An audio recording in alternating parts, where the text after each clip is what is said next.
తాజాగా జగన్మోహన్ రెడ్డి గారు ఒక అద్భుతమైన నిర్ణయం అయితే తీసుకున్నారు. ఒక అద్భుతమైన స్టాండ్ తీసుకున్నారు. అదేంటి అంటే మెడికల్ కాలేజీల విషయంలో పీపీపీ విధానం ఏదైతే ఉందో ఇప్పుడు ప్రభుత్వం తీసుకొచ్చిన విధానం రేపొద్దున వీళ్ళ అధికారంలోకి వస్తే దాన్ని రద్దు చేస్తాము అనేది. చాలా పిచ్చ క్లారిటీతో ఉన్నారు. ప్రజలకైతే ఒక క్లారిటీ ఇచ్చేశారు. మెడికల్ కాలేజీలు ప్రభుత్వమే నిర్వహించాలి, ప్రభుత్వ మెడికల్ కాలేజీలే కావాలి అనుకునే వాళ్ళకి ఇది శభాష్ అనిపించేలా ఉంది జగన్మోహన్ రెడ్డి గారు తీసుకున్న నిర్ణయం. అయితే దీని మీద ఎంత క్లారిటీతో ఉన్నారో, దీని మీద ఎంత పక్కాగా ఒక స్టాండ్ తీసుకున్నారో, మిగిలిన విషయాల్లో ఎందుకు ఆ స్టాండ్ తీసుకోలేకపోతున్నారు, మిగిలిన విషయాల్లో ఎందుకు ఆ ప్రకటన చేయలేకపోతున్నారు. ఇప్పుడు ఆంధ్రప్రదేశ్లో కీలకమైన అంశం ఏంటి? రాజధాని. రేపొద్దున జగన్మోహన్ రెడ్డి వస్తే మళ్ళీ అమరావతి రాజధాని కంటిన్యూ అవుతుందా లేదా, వీళ్ళు వేసుకున్న మాస్టర్ ప్లాన్ కంటిన్యూ అవుతుందా లేదా, వీళ్ళు పెట్టిన ఈ ఐకానిక్ టవర్స్ ఇవన్నీ నిర్మాణాలు పూర్తి చేస్తారా లేదా, రకరకాల అనుమానాలు ఉన్నాయి. దాని మీద కూడా సేమ్ ఈ పీపీపీ విధానం లాగా ఇచ్చిన క్లారిటీ దాని మీద కూడా ఇవ్వచ్చు కదా.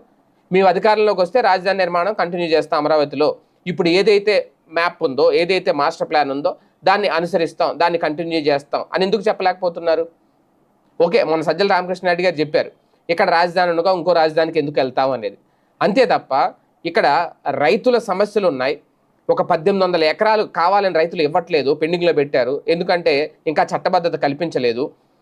వైసీపీ గనక మేము అధికారంలోకి రాగానే ముందు అమరావతికి చట్టబద్ధత కల్పిస్తాం, మేము అధికారంలోకి రాగానే రైతుల సమస్యలు అక్కడ పరిష్కరిస్తాం, ప్రభుత్వం చెప్పినట్టే రైతులకు ఇచ్చిన రిటర్నబుల్ ఫ్లాట్లలో మౌలిక సదుపాయాలు ఇమ్మీడియట్గా కల్పిస్తాం, ఇవన్నీ ఎందుకు చెప్పలేకపోతున్నారు? అమరావతి విషయంలో పీపీపీ విధానంలో ఉన్నంత క్లారిటీ ఎందుకు ఇక్కడ ఇంకా రావట్లేదు? వాళ్ళ క్లారిటీతో ఉన్నారా లేదా, లేదా అమరావతి విషయంలో ఇంకా అయోమయం, అదే కన్ఫ్యూజన్ ఉంటే కనుక ప్రజల్లో కూడా అదే కన్ఫ్యూజన్ ఉంటుంది.